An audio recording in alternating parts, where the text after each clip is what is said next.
అందరికీ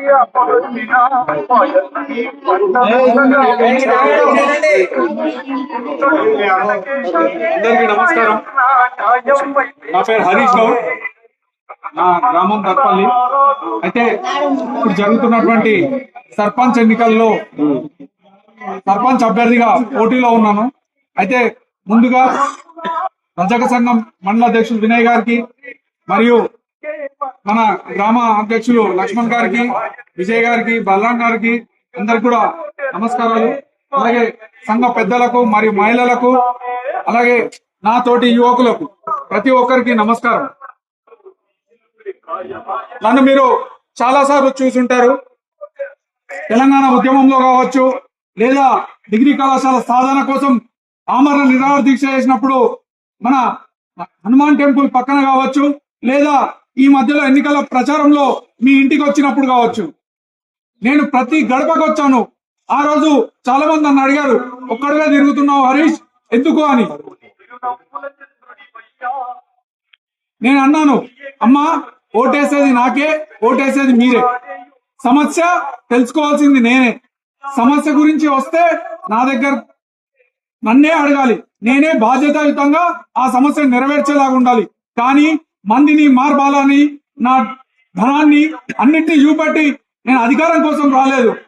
అమ్మా, ఈ రోజు చాలా మంది విద్యార్థులు మీ ఇళ్ల నుంచి, మీ పిల్లలు కావచ్చు, లేదా మీ అన్న పిల్లలు ఎవరో పక్క ఊర్ల నుంచి కావచ్చు, 2-3 మండలాల నుంచి ఇక్కడ డిగ్రీ కాలేజ్కి వచ్చి చదువుకుంటా ఉన్నారు కావచ్చు. మీకు తెలిసి ఉండొచ్చు, ఆ రోజు డిగ్రీ కళాశాల కోసం మేము ఆమరణ నిరాహార దీక్ష చేస్తే ముందు టెంట్, ఒక చిన్న టెంట్ వేసి ఒక 3 విద్యార్థులను కూర్చున్నాం.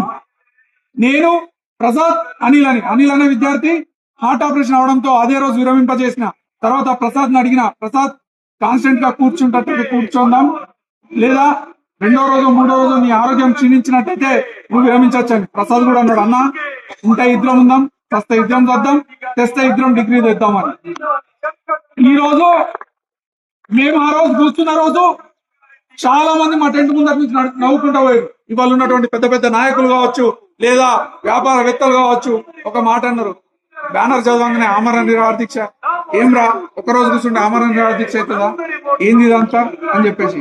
ఒక్కరోజు అయిపోయింది, 2వ రోజు అయిపోయింది, 3వ రోజు అప్పుడు అర్థమైంది వీళ్ళు విరమించేటట్లు కొడతలేరని చెప్పేసి మా దగ్గరికి పోలీసుని పంపించారు. అనేక ఆటంకాలు కలిగించారు ఆ రోజు డిగ్రీ కాలేజ్ రాకుండా. కానీ కష్టపడ్డా, కొట్లాడిన, ఈ రాజకీయ వ్యవస్థను ఎదుర్కొన్నా ఇప్పుడు డిగ్రీ కళాశాలని అదే రోజు నేను ఏ రోజైతే 7 రోజులు నిరాహార దీక్ష చేసి నిద్రాహారాలు మారి టెంట్ లో కూర్చున్నానో, higher education minister Damodar Rajanarasimha నుంచి ఈ రోజు సాయంత్రం నా దగ్గరకు వస్తే నేను ఫిజిబిలిటీ రిపోర్ట్ చూసి కేబినెట్ నిర్ణయానికి ఈ లెటర్ ని పంపిస్తున్నా అని చెప్తే అప్పుడు ఆమరణ నిరాహార దీక్షను విరమించిన. అది ఆ పట్టుదల. నేను అనుకుంటే సాధిస్తా, నేను అనుకుంటే అభివృద్ధి చేస్తా. ఇప్పటి వరకు మీరు చూసి ఉండొచ్చమ్మా, చాలా మంది చాలా మాట్లాడారు. మీరు గత 2 గంటలు 3 గంటల నుంచి కూర్చొని ఉన్నారు. మీ చెవులకి వినరాని మాటలు విని ఉండొచ్చు, మీరు చూడరాని, వాళ్ళు చెప్పకూడని మాటలు చెప్పుండొచ్చు. అది జరిగింది, ఇది జరిగింది, అవన్నీ జరిగినాయి. సరే, ఇప్పుడు ఏం చేస్తారు? ఇప్పుడు ఎంతవరకు అభివృద్ధి చేస్తారు? పోనీ ఇన్ని సంవత్సరాలు ఎవరున్నారు అధికారంలో? ఎలాంటి పార్టీలు ఉన్నాయి? మీ అందరికీ తెలుసు. ఇవాళ మాట్లాడే వాళ్ళు చాలా మాట్లాడుతూ ఉన్నారు. హామీలు ఇష్టం వచ్చినట్టు గుప్పించవచ్చు, నోటికి అద్దు ఉండదు, అదుపు ఉండదు. నా ఇష్టం వచ్చిన హామీలు నేను చెప్పొచ్చు, ఈ రోడ్లని బంగారం పూత పూస్తా అని చెప్పొచ్చు. అది సాధ్యమా? కాదు కదా. ఏ సర్పంచ్ పదవి అనేది అది అధికారం కాదు, ప్రజలకు సేవ చేసేటటువంటి ఒక భాగ్యం. అది నేను భావిస్తున్నా. నేను ప్రజలకు సేవ చేయడం కోసం ఒక భాగ్యంగా భావించి ఈరోజు అధికారం కోసం కాకుండా సేవ కోసం ఈ రోజు నేను సర్పంచ్ పదవి కోసం వస్తున్నాను. మీకు ఇప్పటివరకు కొంతమంది అని ఉండొచ్చు, డబ్బులు తీసుకొని ఓటేసిరు, లేదా డబ్బులు ఎవరు అడగలేదు. ఆ రోజు డబ్బు పంచింది వాళ్ళు, చీరలు పంచింది వాళ్ళు, ఓడిపోతే తిట్టింది వాళ్ళు, డబ్బు పంచిన వాళ్ళు ఓడిపోతే తిట్టింది వాళ్ళు, లేదా నేను గత ఎన్నికల్లో ఓడిపోయాను, ఈ ఎన్నికల్లో ఓటేయండి అని వచ్చేది వాళ్ళు.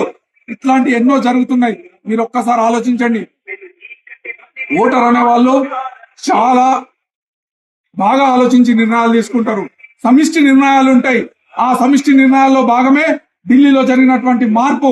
ఎన్నో పెద్ద అధికారం ఉన్నటువంటి పార్టీల్ని కాదని ఒక చిన్న పార్టీ కూడా అధికారంలోకి వచ్చింది. ఇంకో కామారెడ్డి తీసుకుంటే నన్ను అడుగుతున్నారు, 3 తిమింగలాలు ఉన్నాయి, 4 తిమింగలాలు ఉన్నాయి. నువ్వెట్లా ఒక్కడివి తిరుగుతున్నావు? తిమింగలాలు కాదు, మొసళ్ళు వచ్చినా సింహాలు వచ్చినా నేను పోరాడుతున్నా, నేను గెలిచి తీరుతా, నేను సాధించి చూడతా, అభివృద్ధి చేస్తూ పెడతా.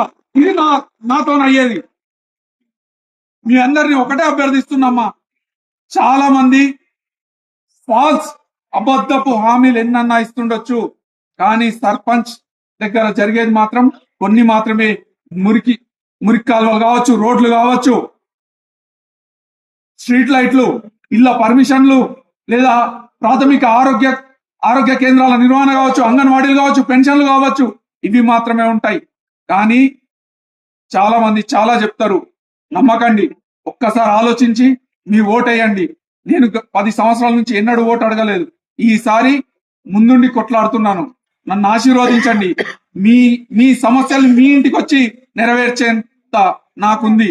మీరు నన్ను గెలిపించినట్టయితే ఖచ్చితంగా మీ సమస్యల్ని నెలలో 15 రోజులు వార్డుల వారీగా విభజించుకొని ఆ వార్డులలో మాత్రమే తిరుగుతూ ఆ సమస్యల్ని పరిష్కరిస్తాను. మనకు కావాల్సినటువంటి పనుల్ని చేసి చూపెడతాను. ఇది నాతో అయ్యే పని, నేను చేసే పని. ఇంతమందిలో నువ్వు ఎట్లా ఇంతమంది ఉన్నారు? కామారెడ్డిలో చూసినాం, 2 సీఎం అభ్యర్థులు, గెలిచింది ఒక సామాన్యుడు. ఇవాళ నేను సామాన్యుడిగా అడుగుతున్నాను. నేను మీ అందరి మనిషిగా అడుగుతున్నాను. మీ అందరికీ ఒక కొడుకుగా, తమ్ముడిగా, అన్నగా, చిన్న పిల్లోడుగా అడుగుతున్నా. ఈ ఒక్కసారి నన్ను ఆశీర్వదించండి. నేను మీ అందరి పనులు చేసి పెడతాను. మీ ఇంట్లో ఒక పనివాడిగా పని చేస్తానని చెప్తున్నాను. ధన్యవాదాలు.